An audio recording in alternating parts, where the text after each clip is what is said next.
اللہ کی رضا کے لیے کرتا ہے تو جعل اللہ بینہ و بین النار، اللہ پاک اس بندے کے درمیان اور جہنم کے درمیان میں 3 خندقیں حائل فرما دیتے ہیں۔ ایک خندق کا فاصلہ فرمایا آسمان اور زمین کے برابر ہے۔ مطلب یہ کہ یہ بندہ ایک دن کا اعتکاف اگر اللہ کی رضا کے لیے کرنے میں، اس نیت میں اور اس کے تقاضوں کو پورا کرنے میں کامیاب ہو جاتا ہے، اس کے اللہ کا فضل اور اللہ کا کرم ہو جاتا ہے، یہ اتنی بڑی فضیلت کا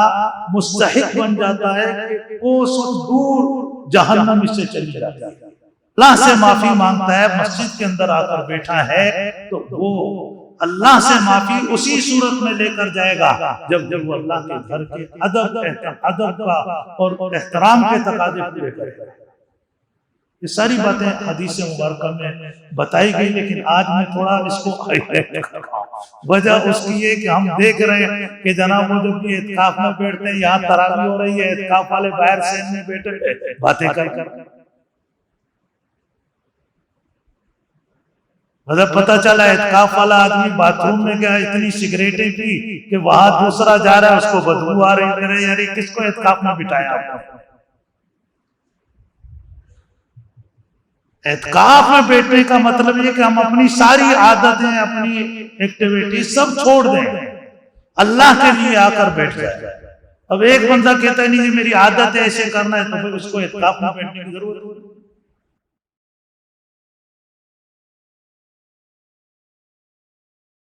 الحمدللہ حمدا کثیرا کما امر،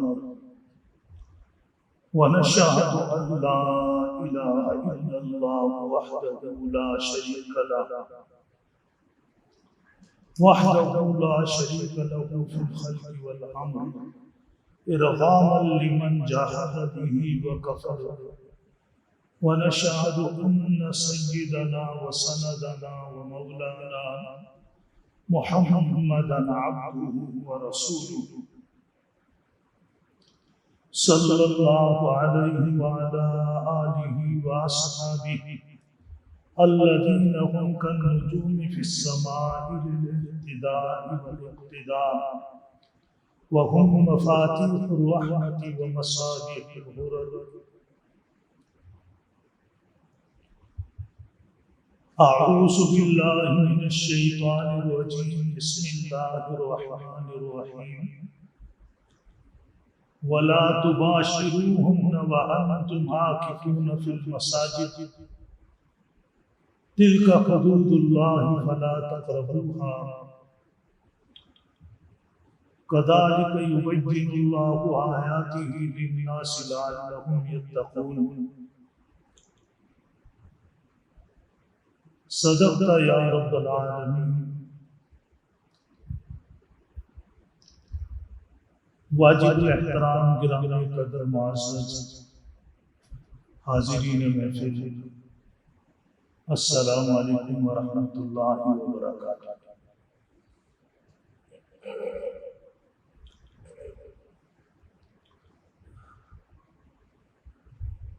آج کا جمعۃ المبارک ماہ رمضان کا دوسرا جمعہ ہے۔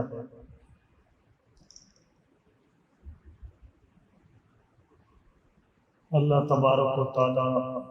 رمضان المبارک کی برکتیں اور اس میں پیش آنے والے جو جمعات ہیں، اللہ پاک اس کی بھی رحمتیں ہم سب کو پوری امت کو نصیب فرمائے۔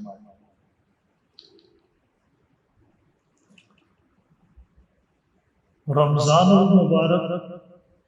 کہ اللہ نے روزے اس امت پر فرض فرمائے، اور اس کی وجہ یہ بیان فرمائی کہ لعلکم تتقون، تم متقی اور پرہیزگار بن جاؤ۔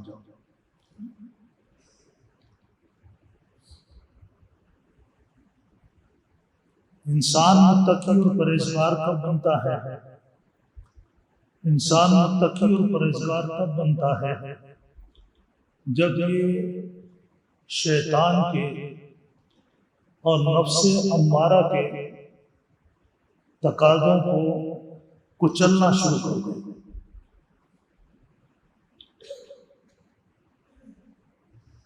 شریعت کے تقاضوں کو پورا کرے اور شریعت کے تقاضے کو پورا کرنے میں جو شیطان کی طرف سے رکاوٹ آتی ہے، نفس امارہ کی طرف سے رکاوٹ آتی ہے. بعض مرتبہ دین کے کسی بھی عمل پر، حکم پر عمل کرنے میں خود انسان کے اندر رکاوٹ پیدا ہوتی ہے. نماز کا ٹائم ہے، آدمی کو نیند آ رہی ہے، اب وہ جو اس کی نیند ہے وہ اس کو نماز پڑھنے نہیں دے رہے. یہ اندر کی رکاوٹ ہے. بہت سی چیزیں آپ دیکھیں، باہر سے کوئی آپ کو رکاوٹ محسوس نہیں ہوتی، اندر رکاوٹ ہوتی ہے. پھر وہ اندر والی رکاوٹ میں شیطان اپنی طاقت شامل کر دیتا ہے، اس کی ترغیبات سامنے آتی ہیں. تو متقی پرہیزگار آدمی کی قرآن کریم نے نشانی بیان کی ہے، ان الذین اتقوا اذا مسهم طائف من الشیطان تذکروا فاذا هم مبصرون. کہ متقی پرہیزگار آدمی پر جب بھی شیطان حملہ آور ہوتا ہے اور اس کو دین کی کسی حکم سے ہٹانے کی کوشش کرتا ہے، کسی گناہ میں مبتلا کرنے کی کوشش کرتا ہے، گناہ کی ترغیب دیتا ہے، اس کی لذت اس کو دکھاتا ہے، تو وہ فوراً چونک جاتا ہے، یہ تو شیطانی ترغیب ہے. تو چونک کر وہ شیطان کی اس کیفیت سے جو وہ اس کو طاری کر رہا ہے اپنے وسوسوں کے ذریعے سے، وہ اللہ کے رحم و کرم سے باہر نکل آتا ہے. تو اب یہاں فرمائے کہ روزے تم پہ فرض کیے تاکہ تم متقی بنو، کہ جس طرح رمضان کا روزہ رکھ کر تم شیطان کے تقاضوں کو، نفس کی ترغیبات کو کچلتے ہو، اپنے کھانے پینے کے ٹائم چینج کر لیتے ہو، سونے کے ٹائم چینج کر لیتے ہو اللہ کا حکم پورا کرنے کے لیے، تاکہ یہ کیفیت تمہاری سال کے 12 مہینے رہے.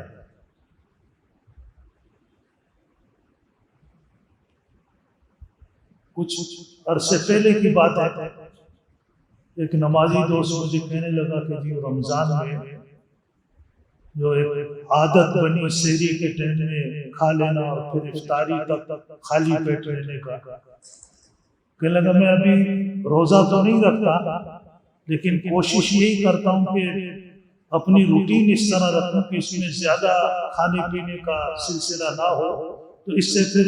شوگر بھی کنٹرول رہتی ہے، بلڈ پریشر بھی کنٹرول رہتا ہے، صحت بھی اچھی رہتی ہے. اب یہ جس طرح اس سے ایک اپنی ظاہری جسم کی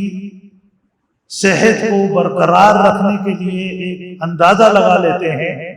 اسی طریقے سے اللہ پاک ہمیں یہ بات بتا رہے ہیں کہ تاکہ تم جس طرح روزہ رکھ کر شیطان کے تقاضوں سے اپنے آپ کو بچاتے رہے، اس طرح سال کے 12 مہینے میں تم اپنے آپ کو بچاؤ. اب اس سلسلے میں کچھ احکامات اللہ نے دیے ہیں کہ اس رکوع کے اندر جس میں روزوں کا ذکر کیا ہے سورہ بقرہ کے، اور اس میں پھر آخر میں جو اعتکاف کا ذکر آیا کہ وَلَا تُبَاشِرُوهُنَّ وَأَنْتُمْ عَاكِفُونَ فِي الْمَسَاجِدِ، کہ ابتداء جب رمضان کے روزے فرض ہوئے تو اس وقت جو پہلے سے ایک روزہ رکھنے کا طریقہ تھا وہی طریقہ چلا. وہ طریقہ یہ تھا کہ بس روزہ رکھا اور شام کو غروب آفتاب کے بعد جب روزہ کھول لیا اس وقت تک ہی ایک بندہ کھا پی سکتا تھا جب تک کہ وہ سو نہ جاتا تھا. کوئی سو گیا، بس اس کے کھانے پینے کا حق اب ختم ہو گیا، اب اس کا اگلا روزہ شروع ہوتا تھا۔ اسی طریقے سے دن میں رات میں رمضان کے پورے مہینے میں گویا کہ روزے کی حالت میں جس طرح دن میں ازدواجی تعلق منع، رات میں بھی منع تھا، لیکن کچھ یہ کوئی زیادہ سلسلہ نہیں چلا، بس پہلے ہی رمضان میں یہ تھوڑی سی ابتدائی دنوں میں یہ سلسلہ چلا ہے، پھر اللہ پاک نے اس کے اندر آگے آیات میں یہ احکامات دیے کہ سونا ضروری، سونے سے ہی نہیں آپ کا روزہ سمجھیں کہ شروع ہوگا،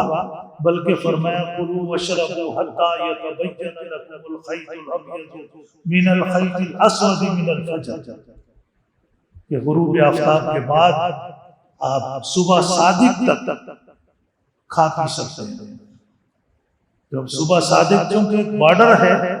اس لیے علماء کہتے ہیں کہ آپ 2 منٹ 3 منٹ پہلے روزہ بند کر دیں، اور افطاری کے بعد صبح صادق تک ازدواجی تعلق کی اجازت دی۔ لیکن پھر یہ جو بندہ اعتکاف کے اندر بیٹھ جاتا ہے رمضان کے مہینے میں یا روزے کی حالت میں اعتکاف میں بیٹھا، تو اس کے لیے پھر رات میں وہی پابندی آ جائے گی جو پہلے تھی، وَلَا تُبَاشِرُوهُنَّ وَأَنْتُمْ عَاكِفُونَ فِي الْمَسَاجِدِ۔ لیکن اب تو یہ ہوتا ہے نا کہ جو روزے دار ہوتا ہے وہ گھر جاتا ہی نہیں ہے۔ پہلے یہ تھے کہ روزے دار، یہ ابھی بھی شریعت کا مسئلہ ہے کہ اگر روزے دار کے لیے کوئی گھر سے سحری لانے والا، افطاری لانے والا نہیں ہے، تو وہ اپنی یہ معتکف کے لیے اگر کوئی گھر سے سحری کا سامان اور افطاری کا سامان لانے والا نہیں ہے تو وہ خود بھی جا سکتا ہے لینے کے لیے، لیکن اس کو یہ پابندیاں ہوگی کہ کسی کے ساتھ فضول بات نہیں کرے گا، راستے میں گھر کے اندر بھی نہیں کرے گا، اور باقی جو پابندیاں میں نے ابھی آپ کو بتایا وہ پابندی اس میں رہے۔ اب یہ تمام احکامات کی جب لسٹ پوری ہوئی ہے روزے دار کے لیے، اللہ نے کچھ ہم نے گزشتہ دن میں بیان کیے تھے، اب میں ان کو نہیں دہرا رہا ہوں۔ آخر میں فرمایا کہ یہ اللہ کی حدود ہیں، احکامات ہیں، آپ نے ان احکامات کی خلاف ورزی نہیں کرنی، فلا تقربوها کا مطلب کہ ان احکامات کی خلاف ورزی نہیں کرنی۔ كَذَلِكَ يُبَيِّنُ اللَّهُ آيَاتِهِ لِلنَّاسِ لَعَلَّهُمْ يَتَّقُونَ، اللہ نے یہ احکامات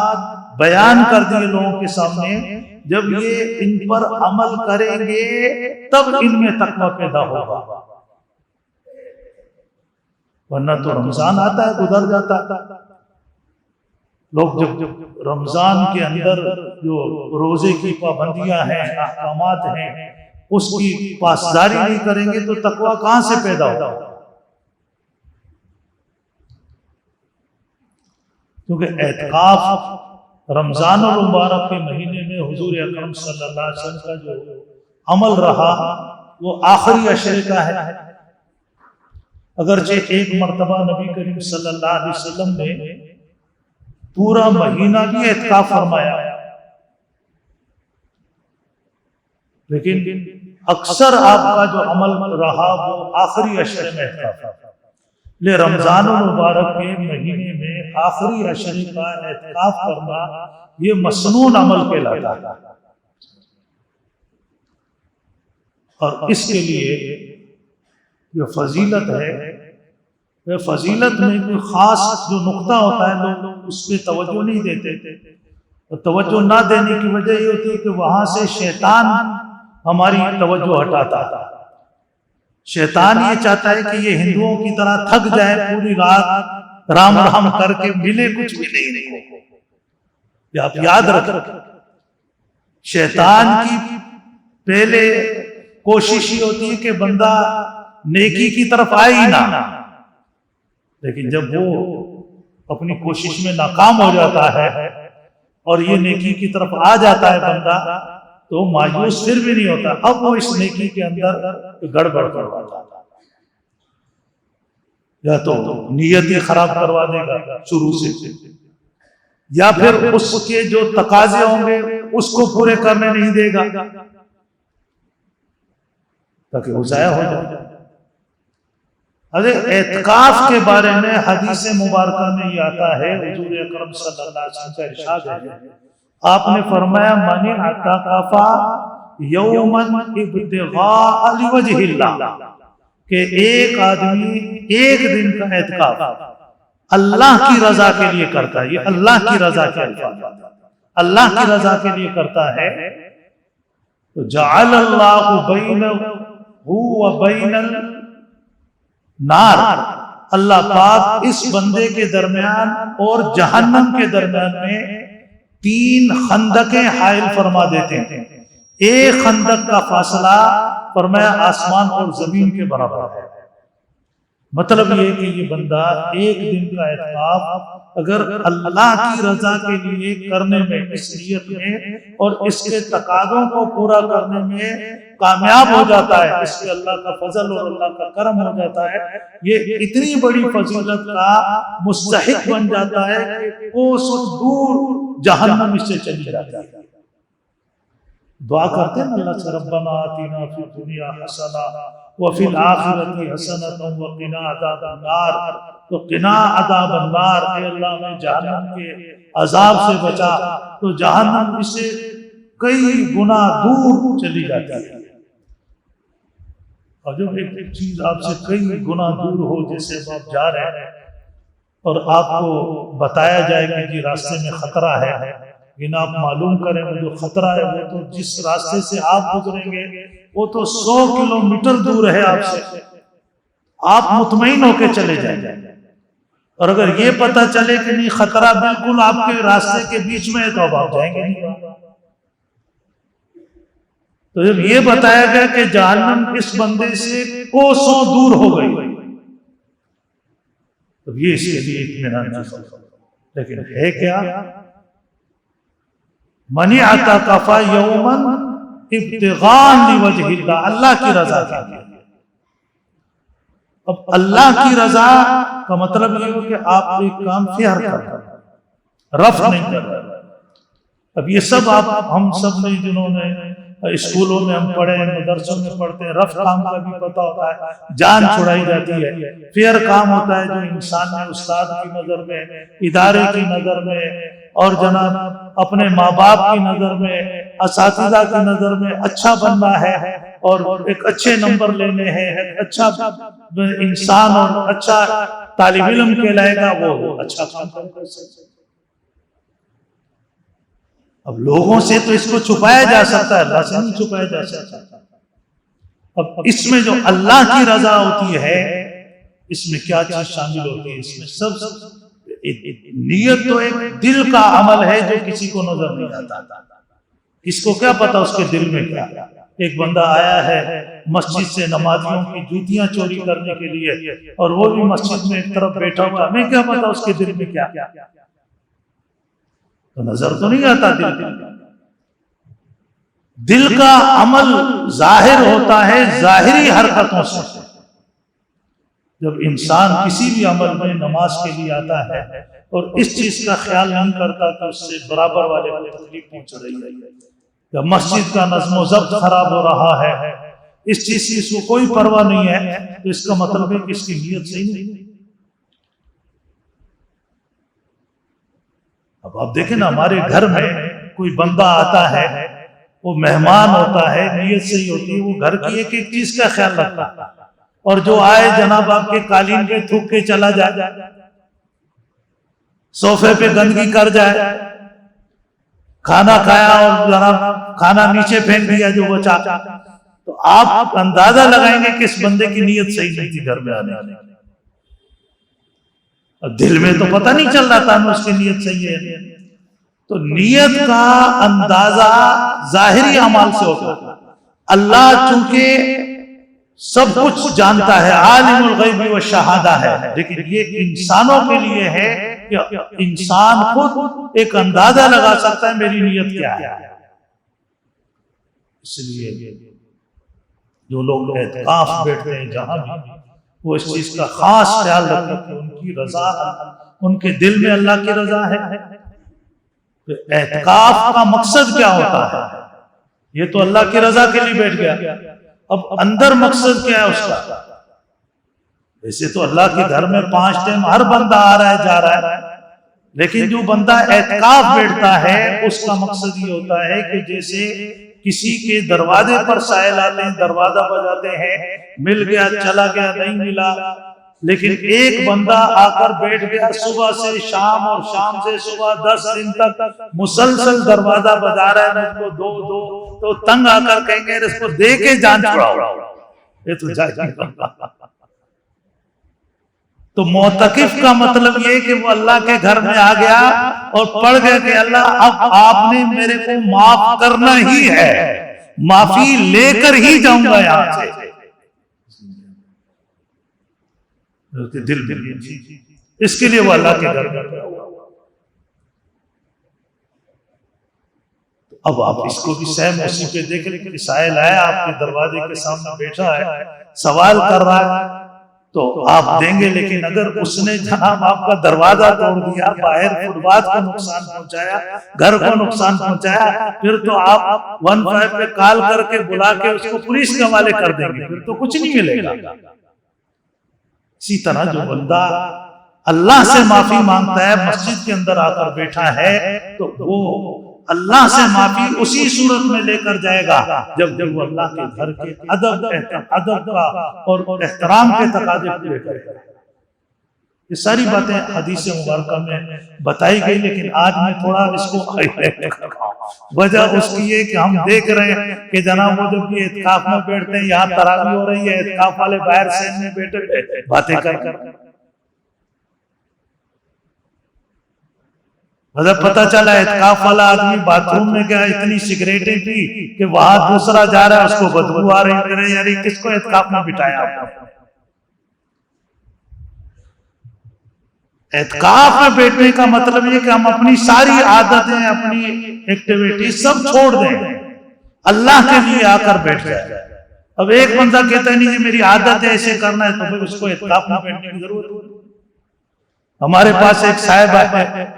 ہے تو اسی بات تو ادھر ادھر دیکھنے لگا، پہلے ادھر دیکھ رہا تھا، پھر ادھر دیکھا، پھر اوپر دیکھا، کہنے لگا کہ جی وہ معتکف کے لیے کوئی کھانے کا، سحری کا، افطاری کا انتظام ہے؟ ایک ساتھی نے کہا جی ہمارے یہاں تو انتظام نہیں، لوگوں کے گھر سے ان کے لیے سحری افطاری آتی ہے۔ اس نے کہا کہ جی میرے بچے چھوٹے ہیں، آپ لوگ میرے لیے یہی انتظام کر دو، میں بیٹھ جاتا ہوں۔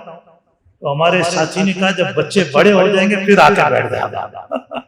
جب بچے بڑے ہو جائیں گے پھر آ کے بیٹھ جانا، آپ کے لیے پھر گھر سے آئے گا۔ تو مطلب یہ کہ یہ تو خیر انتظام ہو سکتا ہے، اللہ پاک رزق دینے والا ہے، لیکن باقی ایسی عادتیں ہوتی ہیں لوگ اس کو پھر اعتکاف میں پورا کرتے ہیں، اس سے دوسروں کو تکلیف ہوتی ہے، مسجد کا نظم و ضبط خراب ہوتا ہے۔ تو اگر کسی کی کوئی ایسی عادت ہے، اعتکاف کوئی فرض اور واجب نہیں ہے، سنت ہے، اپنی تکلیف سے دوسرے کو بچانا فرض اور واجب ہے، اعتکاف سنت ہے۔ تو بہرحال اللہ پاک ہمیں سمجھنے کی عمل کی توفیق دے، کوشش